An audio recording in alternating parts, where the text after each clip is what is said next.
when I was in high school and college. Oo, para sa Lian. Nananalo ka ba? Nananalo ako. So, naging Mr. Nursing ako before sa university. Saan school ka ba? Arellano University. Yaman, so, di ba? title holder yun. Ay!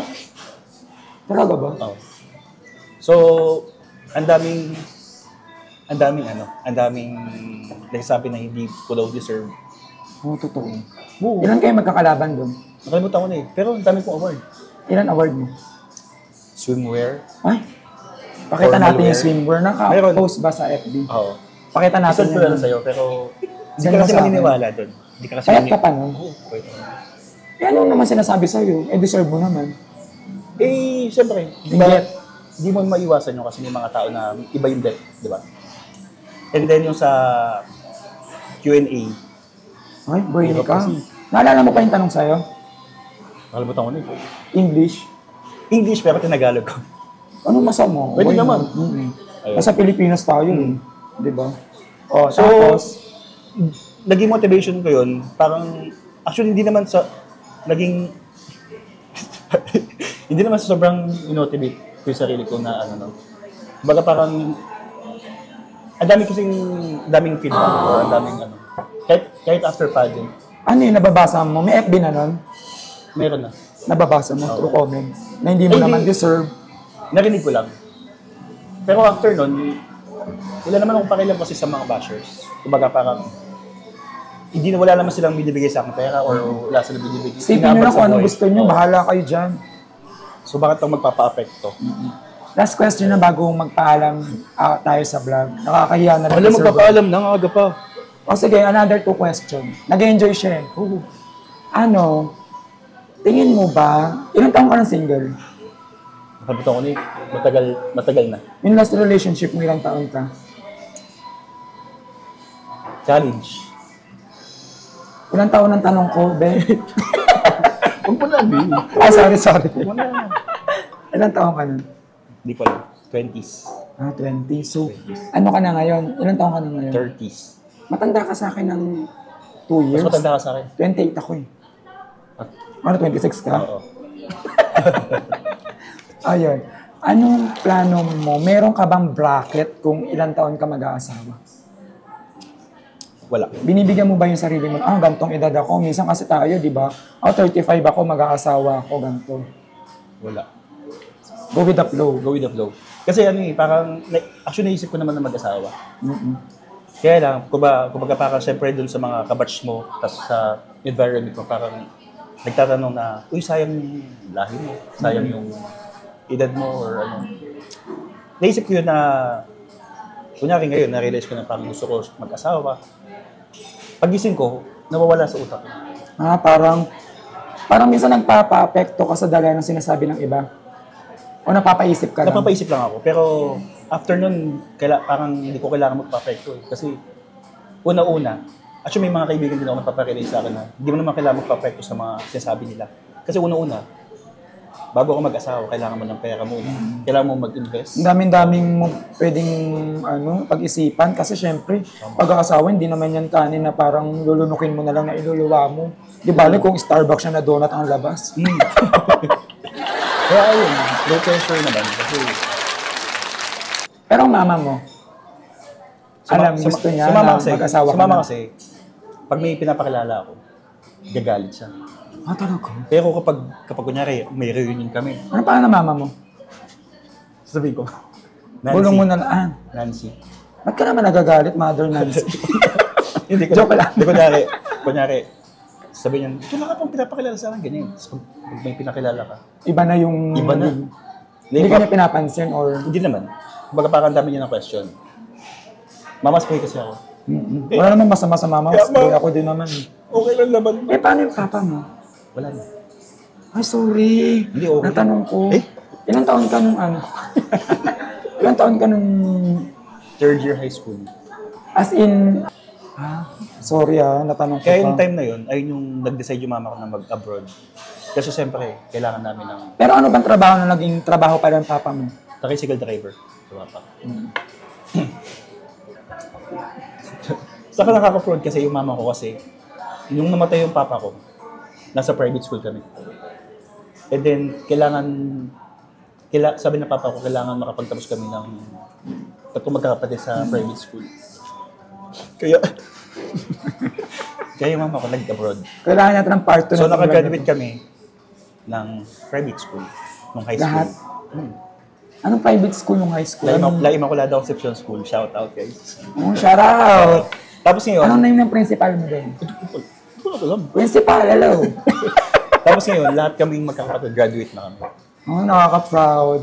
As your friend. Nakaka-proud. Ilan kayo magkakapatid? 3. 3. Isang babae, 2 lalaki. Oo. Pang middle ako. Ano ka? Middle. Yung bunso mo babae? Lalaki. Ilang taon na siya ngayon? 99. Shout out kay Amiel. Kasi yung bunso namin yan. Bakit? Okay lang ba? Kasi para makita din naman ng ibang parents mo yung Shout out interview sa, natin. sa kapatid ko. Ano kapatid ko? Nasa, tatawa dyan. Ay, sorry, Nasa sorry. Canada. Hi ka. Ay, anong pang... Amiel. Amiel, padala ka naman ng KitKat. Hindi po, sa pamilya po ni Sir Brian, sobrang bait po nung anak nyo. Wala po akong masabi, kundi tatawa lang niya ng tatawa. Pag may ipapagawa yan sa'yo, tatawa lang siya. O may papasuyo yan, tatawa lang siya. Kasi dati pag napapasuyo ako, ano lang ako mabait pa ako, di ba dati? Ngayon lumalaban na ako kasi Ay, fighter ka na. fighter ha? na ako ngayon. Ha? Dati mage lang ako malayuan. Ayun na. malapitan na. Nakilala na natin si Sir Brian, natanong na natin yung family niya, natanong na rin natin about sa love life, natanong na rin natin yung about sa kung paano siya makitungo sa person. Tanungin naman natin siya as a friend.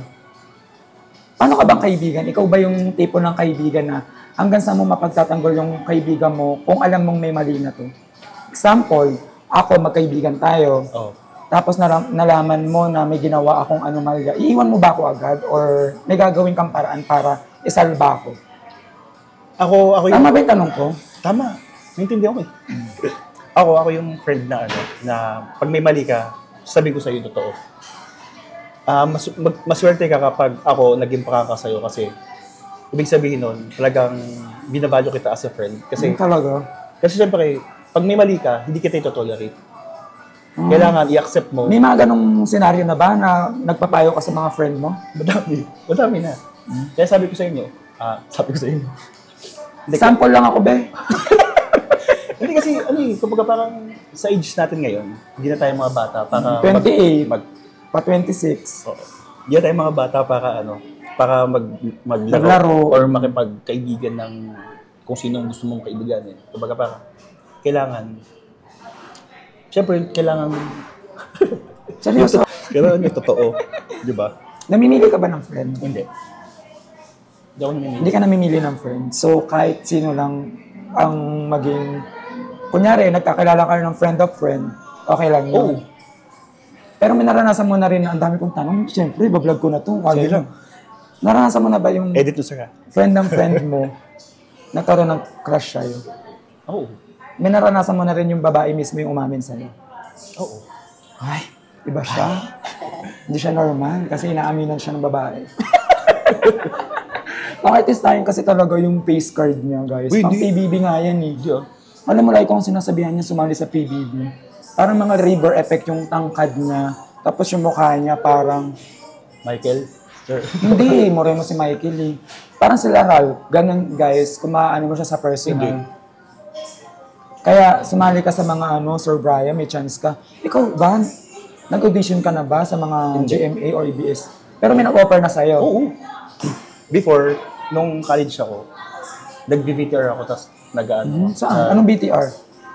Yung VTR kasi yun, parang audition siya for commercial. And then nag-ano ako, nag-extra. Ay hindi, meron siyang brand ambassador siya ng damit. Tama ba? Oo. Meron din siya. Mga t-shirt minomodel mo, short, medyas, tsaka ano. Dati yun. May bayad ka ba doon? Sabihin ko ba yun? Hindi, bulong mo na. Magkano? Bulong mo na. Mamaya. Di ba? Iba kasi yung effect ng pes niya. Last one na lang. Laso na, tagal. Konti naman. Hindi ka pa umiinom. Hindi mo pa kasi nababawasan yung donut kasi para ano. So, last 2 questions. Ang pangalawang question ko sa kanya is, anong payo mo sa akin? Kasi gusto ko na tong pagbablog na to. Alam ko naman, di ba, marami nang dito. Di ba, nag-open ako sa'yo. Doon one time, nag-chat ako sa'yo. Tapos parang, ayun na yata yung ini-invite kita. Tapos, bigla ako nag-open sa kanya. Hindi ko alam kasi parang close friend na rin talaga kami. Nagpipiling close lang ako sa kanya. Pero friend kami. Tapos, sabi ko, Sir Bray, parang minsan kasi parang hindi ko nararamdaman yung suporta nung ibang tao kung sino pa yung malalapit sa'yo. Tapos, anong payo mo sa akin? Nagpayo ba? Nagpayo ka. Sabihin mo, wag mong hayaang yung ibang tao yung magpa-eme-eme sa'yo. Hindi, kasi kung saan ka masaya, dapat sundin mo yung happiness mo. Kasi yung time na to kasi na nag-enjoy ka sa ginagawa mo, Nakita mo naman nag-enjoy ako. mukha naman. Tingin mo? Oo! Tingin mo ba magiging successful ako sa ginagawa ko? Oo naman. Ano happened? Yung Kaya nga nag-interview ako ipupush ka. Saka yung Tapos, mga bashers and yung mga andyan lang naman yun. alam nyo ba guys, ang dami kong basher. Naka-filter kasi yung ano ko, di ba? Yung naka-filter kasi yung comment ko dun sa TikTok ko. Bakit? Kasi one time meron akong OA. Minsan talaga OA ako magsalita. Di ba kilala mo naman ako? Meron ako one time pumunta akong Iloilo. Ako naman mag-share ha. ikaw naman. Pumunta akong Iloilo. Tapos, yung pumunta ako sa White Cross ba yun? Yung parang, Napunta ako na yan. Yung ano ba yun? Iloilo. Yung kulay puti.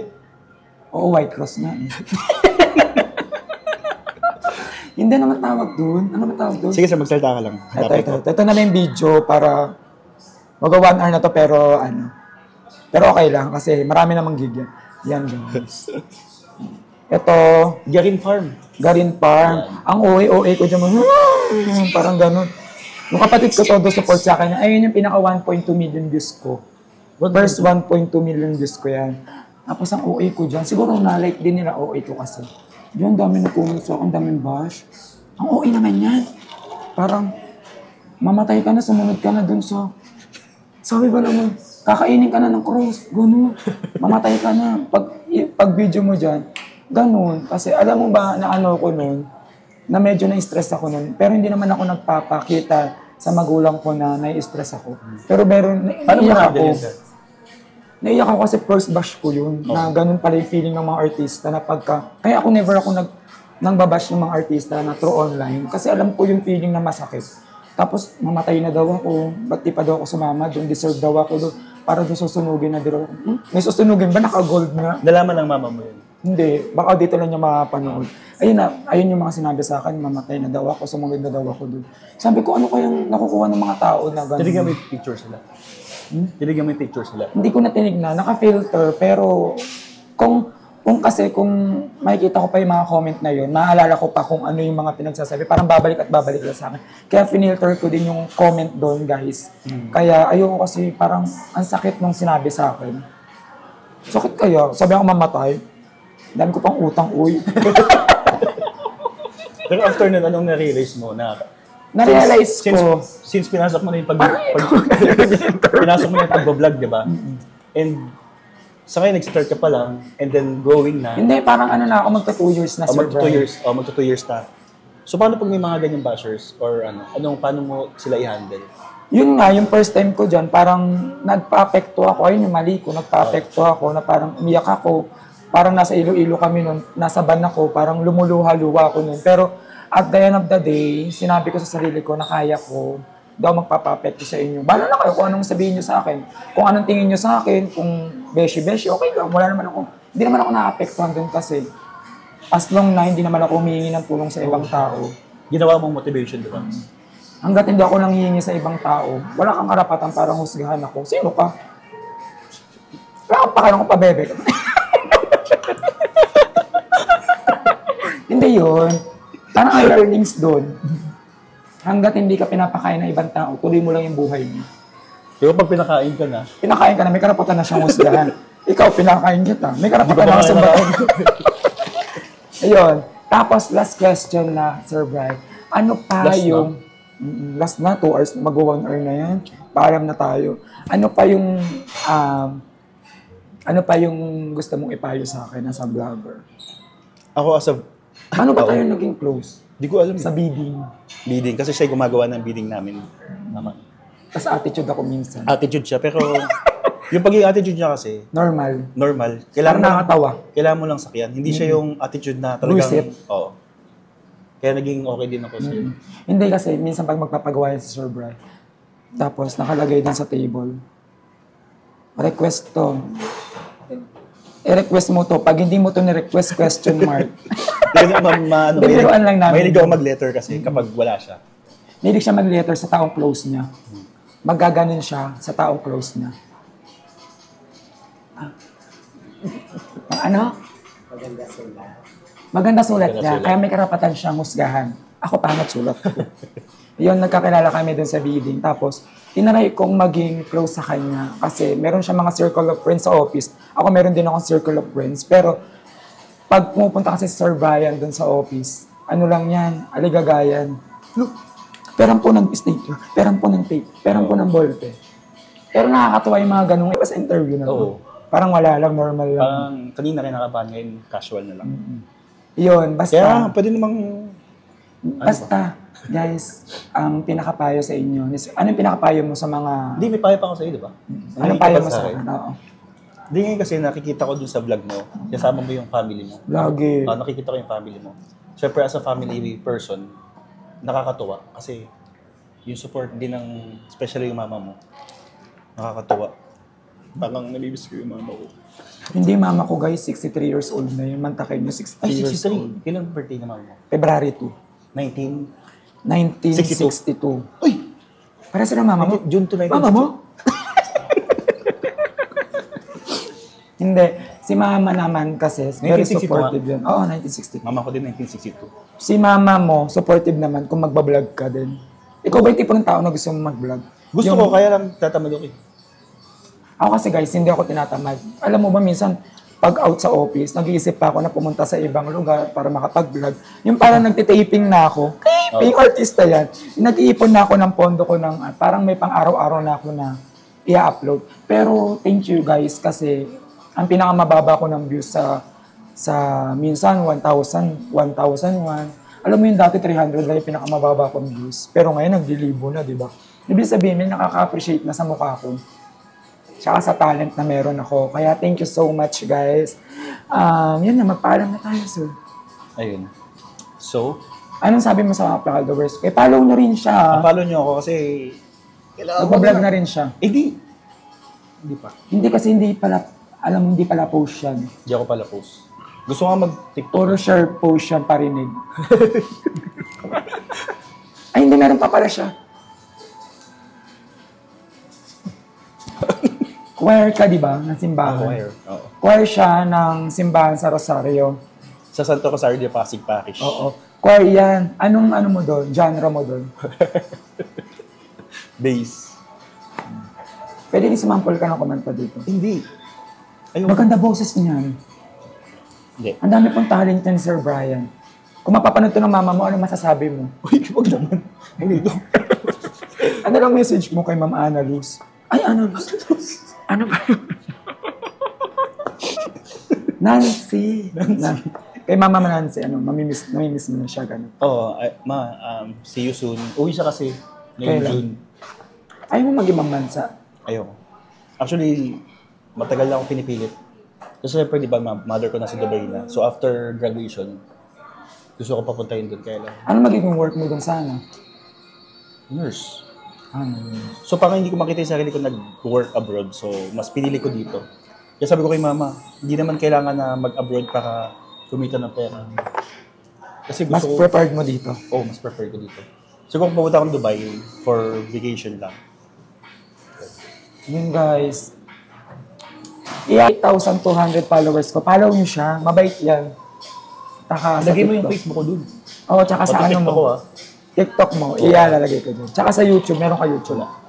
TikTok tsaka FB. Follow niyo siya. Saka may Google, Gmail. Huwag na yun. Ay, yan. Yan ang paalam na tayo. Yun guys, maraming salamat Sir Brian sa paulak ng aking interview. If you like this channel, kindly like, subscribe to my YouTube channel, Travel with John Smith. Sa TikTok ko po, John Smith Vitor. Sa FB ko, Paglinawan, Hawking Smith, John Smith Channel. Sa lahat po ng platform channel ko. At wag niyo pong kakalimutang i-follow si Sir Brian J. Marin. Ilalagay ko po yung FB niya, TikTok niya. I-follow niyo siya guys kasi makikita niyo kung gaano kabait ang puso ni Sir Brian. Yun lang, maraming salamat. Bye-bye! Bye.